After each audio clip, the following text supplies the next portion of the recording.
My coworker wanted to micromanage me and didn't like that I talked back, so he reported me to our director. For context, I, 25 female, work as part of the sanitation department for a hospital.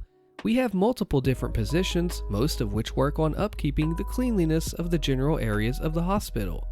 This, as well as making sure patient rooms and other utilized areas are sanitized regularly to ensure that patients and staff are protected as much as possible from any sort of environmental threats.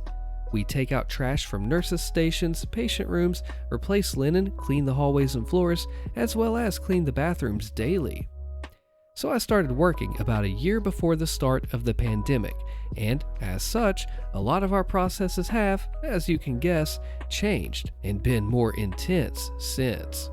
Our supervisors often come around to each floor to make sure that everyone in our department is working properly and being diligent about their cleanings. My position was what we call a float worker. Essentially, I've been trained in every area and will be assigned to cover people who call in sick or on their days off or on vacation. This comes with a lot of hurdles, such as trying to remember what order everything needs to be done in every area. We've got approximately nearly 30 different areas. So sometimes I need to ask our supervisors for a quick refresh on things that need to be accomplished over the day if I don't feel comfortable with my memory of the area. The downside to my position is that I won't know until I show up to work where I will be for the day. I don't mind this, as it allows me to see a vast amount of the hospital and build a rapport with nursing staff and doctors all around. Usually, if I'm covering for someone's vacation or time off, I will know ahead of time, as my posted schedule will have me in their position for that time. Now to the story. About a year and a half ago, I was scheduled to cover one of our guys who works in the operating room, or the OR for short, for about a month. For a little more context here, our OR team consists of 4 people. One person comes in at 6, my position, which came in at 8, and 2 other positions that come in at 9 and 11. Now, I don't mind this, as I was well acquainted with the staff there and the area in general, since for a while I was set to cover the same person at least twice a week at the beginning of the pandemic. On top of that, working for the OR usually came with a fair bit of free time, since there wasn't a whole lot to do other than ready the room for the next patient that would be coming through. And the stuff that you were assigned to do other than those rooms were usually finished before your first break anyway. There was one downside. Steve, 56-year-old man. Steve was our afternoon guy. He came in at 11 and ended his shift usually at around 7:30, but later if the OR dictated it. He's a scumbag, the sort of person who thinks LGBT people are just mentally ill, and has told me at least twice that I am not built for working, and that I should be in the kitchen at home preparing dinner for my husband. I'm a very open lesbian, and he refuses to accept it. This paired with him being the epitome of a teacher's pet. You did something just a little too slow, he called our supervisors. Overrun with work and you couldn't get to your secondary task right away, he called our supervisors.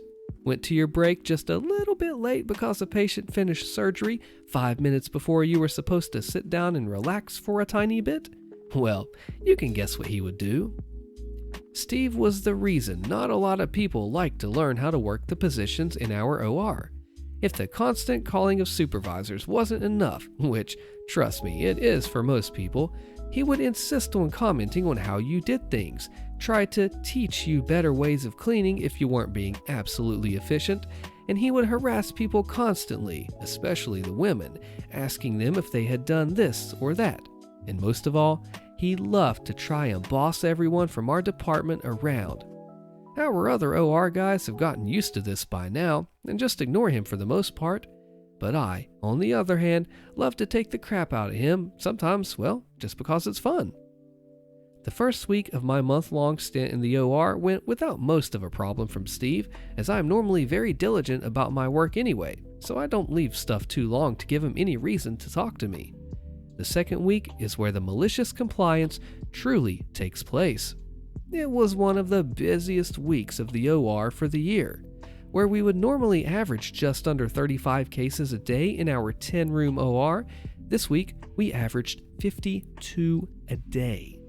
cases were concluding in record time, as the nurses and doctors wanted to get the heck out of Dodge before any extra cases could be added on. This meant that our little team of 4, myself, Steve, and 2 other guys, were cleaning a room right in time to then clean another room.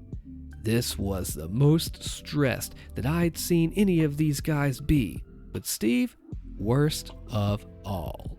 At around noon, rooms were coming out, and our early shift guy had just come back from his lunch, which he had to take an hour and a half late because of all the cases. We cut through the 2 rooms that we had left, and I made a quick round of my area to make sure that things weren't in shambles before I started to plan on heading to lunch. My area was as tip-top as it could be, so I checked the board before letting the guys know that I was heading to lunch, since we had some free time before more cases came out.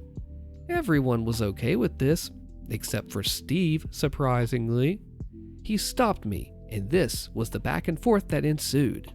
Steve said, "Hey, have you checked your sinks?" I said, "Yeah, I scrubbed them before the morning rush today." "How about your trash cans?" "Yeah, trash cans."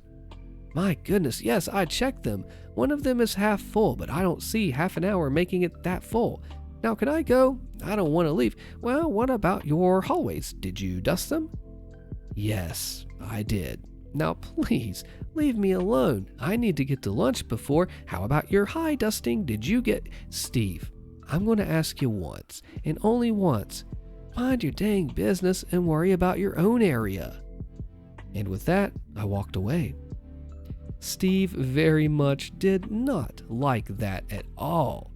I was 10 minutes into my lunch in the OR's break room, halfway through my food, when our department director walked in.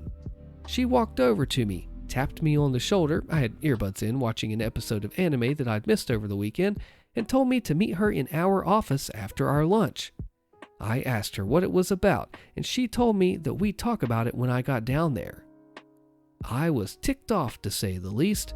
I knew that little rat had probably told our director that I'd hit him or something, and was going to use my little outburst as a threat that caused him undue mental harm, and that he didn't feel comfortable working around me if I was going to act like that. Mind you, I am a 6'4", 130-pound woman who's as sweet as pie, and Steve is 6'3" and probably about 230 pounds. As I was finishing my food and watching my episode, I peeked at the monitor on the wall that kept track of patients coming into the room and leaving. Every single room was currently closing up their cases, which meant that my OR team was about to get frickin' rocked. I panicked for a moment, and then I remembered what had happened with Steve, and I couldn't help myself from laughing a little bit. Cue the sweet, sweet malicious compliance. I put my lunch bag away with the other bags in the back of the break room. I took the last sip of my soda as I tossed it and walked out with a grin on my face. On my way to the elevators, I saw that they had only done 1 room so far, and judging on that, I assumed it would probably take them another hour and a half to get everything finished for the rooms. Steve saw me on the way out and stopped me. "Oh, hey, Austin, get your hairnet on. We have 9 other rooms that need to get cleaned." "Oh, I'm just so sorry, Steve. I was asked to come down to the office by our director. She had something that she wanted to discuss with me and told me that I had to come immediately after my lunch and not to worry about that, but we are getting overrun with work." I don't see how that's currently my issue, Steve. If I don't talk with her, I might get fired for insubordination. So, good luck. I'll try to be as fast as I can," and smiled as I turned away. I got down to our office, and the director is sitting with one of our HR representatives. She motions me to close the door and sit down, so I do. Surprise, surprise, she pulled me in to talk about the fact that someone, of which she couldn't technically name, but everyone knew who was being talked about, came to her with a complaint about a hostile encounter in which I made the person feel uncomfortable. I laughed a little bit and told them what had happened from my point of view. The director just kinda put her head in her hands, and the HR rep had to stifle a chuckle. It got quiet for a few moments, so I asked if I was going to lose my job over this. Our director said that originally it was going to be a strike on my record and some disciplinary actions such as taking some online courses about de-escalation of conflict in hostile work environments, as well as an in-service about what to do when a coworker and you don't agree on something. But after hearing my side of the story, along with the plethora of other reports made by Steve about people in the department, she realized that she had probably shouldn't have gotten HR involved until she heard my side of things and dismissed both the rep and myself. As I walked after the rep, I remembered those times that he looked down on me for being a woman. Instead of heading back upstairs to the crap show that awaited me, I closed the door, turned back around, and sat down. She looked up from her laptop, sighed, and asked what I needed. I just smiled and said, "Hey, I'd like to lodge a complaint about Steve." She stared at me for a few moments and then asked me to detail my complaint. Here's the list of things that I had gotten her to put into this complaint: micromanagement of peers, creating a hostile workspace, unnecessary reporting of coworkers, bullying, misogyny, even discrimination of LGBT coworkers. We got sexual misconduct. Once he told me that I like other women because you didn't have a guy who could do things to you good enough. After going through the list, providing examples and approximate dates for said examples, my director just kind of shook her head and put her fingers up to her temple. I looked at her and I just said, "Bad day to be Steve?" And she nodded. "Yeah, bad day to be Steve. You can head back to work. I'll talk to him before I leave for the day." I left the office, headed back up to the OR a whopping hour later, and our OR team looked freaking dreadful. Even our morning guy, who's in his mid-30s and has been doing this upwards of a decade, was looking rough. They finished all of the rooms. Impressive. They all looked at me, and Steve was the first to say anything. Steve said, "Took you long enough, B. Where were you?" "Oh, don't worry, Steve. You'll find out soon enough. My meeting with the director, it went well." The morning guy was like, "Yeah, what happened?" "Well, someone complained about me being aggressive, and it ended up turning into a conversation that would definitely eliminate the hostile work environment that was created here." Steve, smiling, said, "Good. Last thing we need is someone to feel uncomfortable up in here." "Oh, of course, Steve. Wouldn't want anyone to feel attacked or anything, right? Oh, also, Steve, I had a question for you. Have you checked your break room yet? Last I saw, the trash was overflowing onto the floor." Steve left in a panic, and the other three of us laughed. The fallout. Now, so far, it might seem like this belongs on Nuclear Revenge, but sadly, the fallout wasn't what I was hoping, but it was still sweet to hear.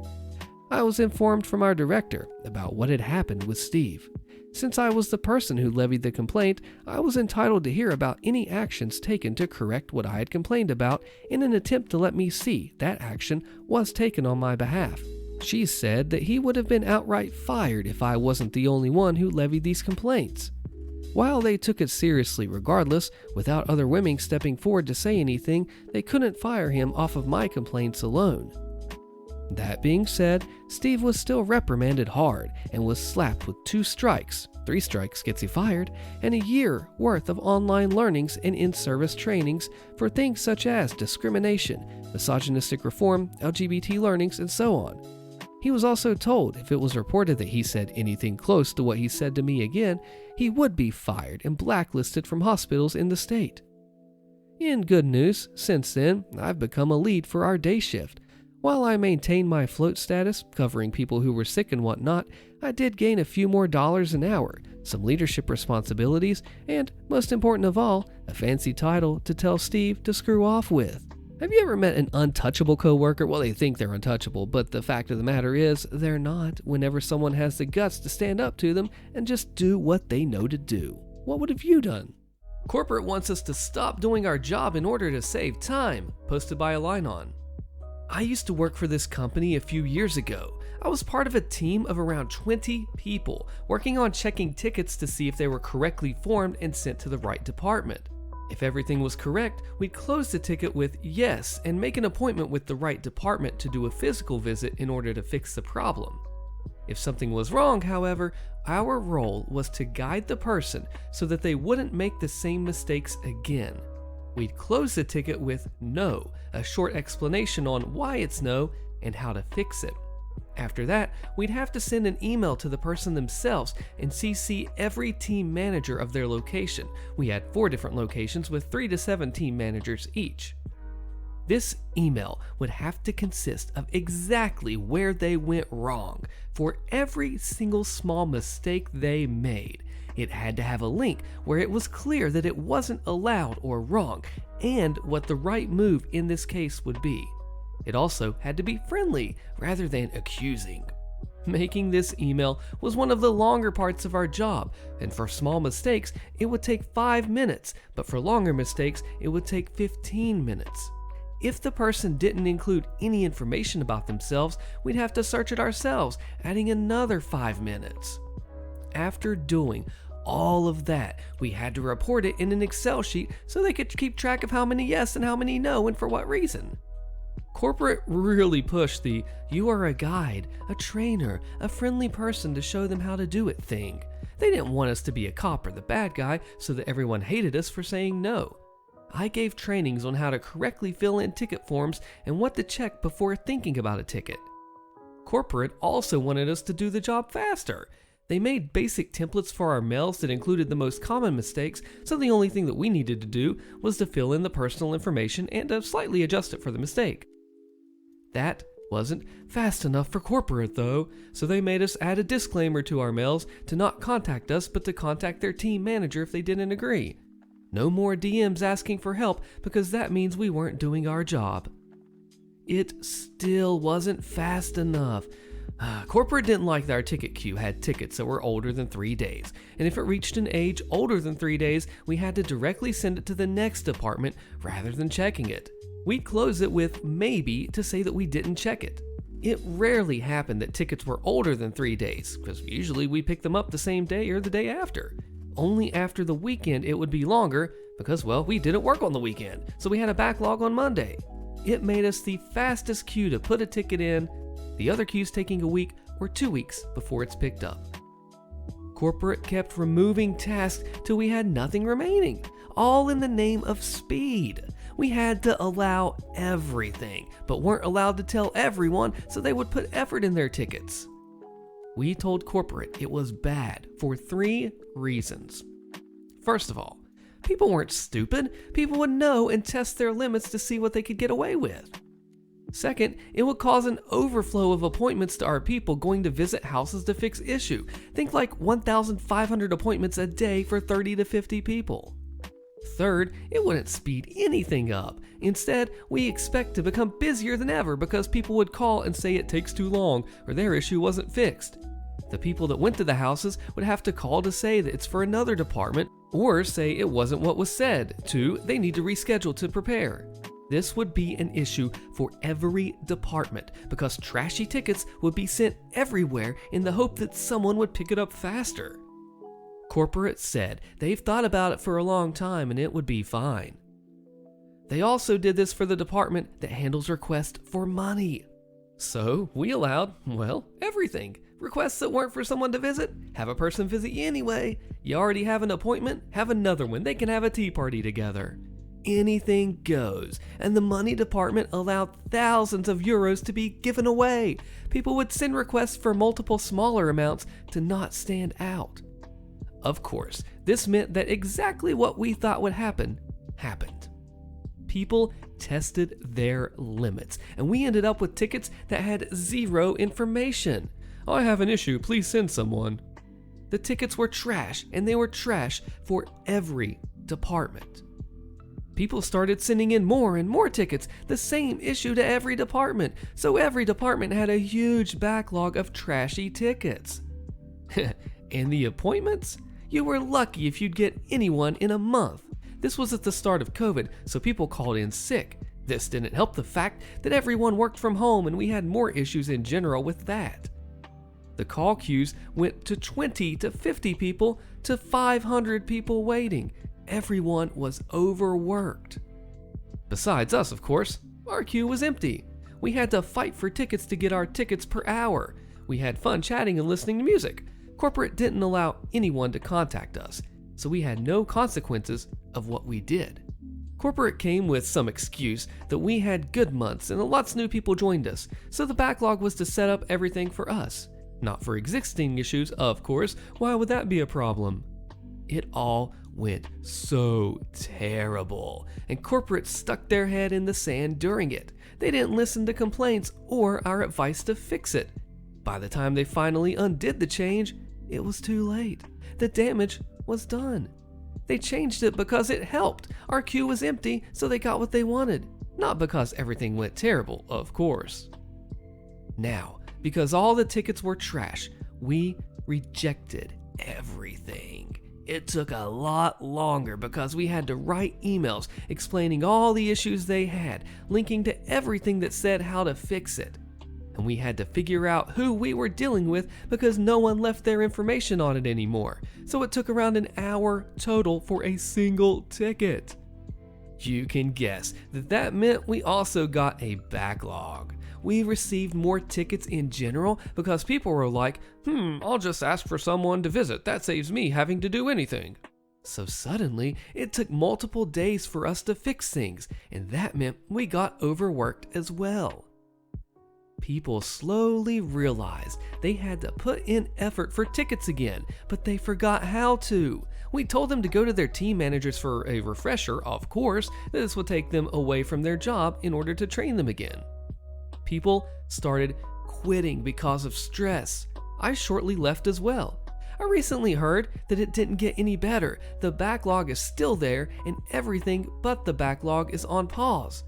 Projects to train people into the role or to get a higher role were paused, so no one joined. That's what happens when you don't listen to the people who know what they're doing. The company lost a lot of money and time because besides giving away money, they had to pay for the people to visit houses since it was an external company. The customer is always right, posted by Hyperquisitist. About 9 years ago, I worked at a food service job within a retail store. This job was absolutely horrible as I got written up for anything and everything that I did. If I took my breaks, write up. If I didn't take any breaks, write up. I got called out once with a doctor's note saying that I absolutely could not work as my illness was highly contagious. Write up. This was my first time ever calling out, and I gave 48 hours notice. The second and last time was for my grandma's funeral, which I had requested off and was denied. I was written up then too. Any excuse my supervisor could find to write me up, he did. Being in high school at this time, I took this very personally and assumed that I had done something wrong. I worked there for 2 years, taking each write-up as a learning opportunity. However, I finally reached a point where I recognized that it wasn't my fault, and the malicious compliance began. In this job, there were add-ons, and these add-ons came with an upcharge. I had customers complain to me constantly about not wanting to be charged extra, but normally they would just pay it and move on. One customer, however, refused to pay for the add-on, but wanted it anyway. I pointed to the sign which said that it would cost extra and tried my best to politely explain to her that I can't give it to her without charging her. She demanded to speak to my manager. I happily called my manager over, as at that time the leader was also my area supervisor. Now each day there was an overall leader which would cycle, but each department had their own supervisor as well. I'll call him Bob. Bob was employed through the retail store specifically. Regardless, I thought that surely Bob would have my back, as he knows the most about the rules that I had to follow. I was very, very wrong. After listening to the customer, Bob proceeded to yell at me in front of her, stating, "The customer is always right and you are not paid to argue with her. Give her what she wants and do not charge her for any of it." He also informed her that I would be written up for this, and I was. From that moment on, whenever a customer complained about having to pay for an add-on, I didn't charge them for it. If they demanded their items for free, saying they didn't like them or had a bad experience in the past, I gave it to them for free. After all, the customer says that they shouldn't have to pay for it, so who was I to argue? Of course, he meant that I shouldn't argue to the point of the manager being called, but he didn't specify, and I didn't want to be written up for it again, nor did I care to follow a do as I mean, not as I say policy anymore. It didn't take long for the people who worked in the actual retail store to learn that they could also get add-ons for free if they complained about it, as at the time that they were ordering, they were technically customers. Since each add-on cost between 60 cents and $1, and most customers wanted more than one add-on, the company was losing an average of $2 to $3 per transaction on the add-ons alone, not even considering the customers who got their entire order for free. Now, of course, $2 to $3 doesn't seem like much, but it was enough to catch the attention of my district supervisor, who I'll call Ann. Ann was employed by the food service company, and her job was to oversee the branches that were inside retail stores. Ann was very nice and respected the employees who worked with her company, regardless of if they weren't employed directly by her company, as was my case. She first asked Bob about why our location appeared to be less profitable than other locations, and less profitable than it had been a few months previously. He tried to pin it on me, saying that I was stealing from the company by giving my friends and coworkers free items. Ann, understanding of how serious of an accusation that was, insisted on speaking with me alone. I expected to be fired, but she instead asked me why profits had gone down. I explained to her what Bob had told me about the customer always being right and how I had gotten written up and didn't want to be written up again, so I followed his instructions word for word. For the first time since starting this job, someone took my side. She agreed that not charging for those add-ons would explain the loss that she was seeing, and that how Bob handled the situation was unprofessional and entirely against policy. Having Bob accuse me of stealing to protect himself was my last straw, and I put in my 2 weeks' notice that same day. HR had apparently taken notice to how Bob was treating me, as her exact words were, "It's about time. I'm glad you're finally standing up for yourself." With my consent, she altered some of the dates to make my end date be a week earlier than it should have been, since the schedule had not been written yet. And to this day, I think of her as my guardian angel. Shortly after my last shift, I was informed by my friends that Bob no longer worked there as well.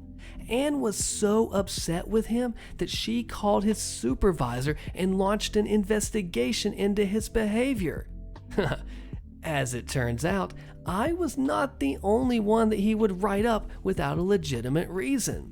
They were also incredibly upset that he directly caused an unnecessary loss in profits.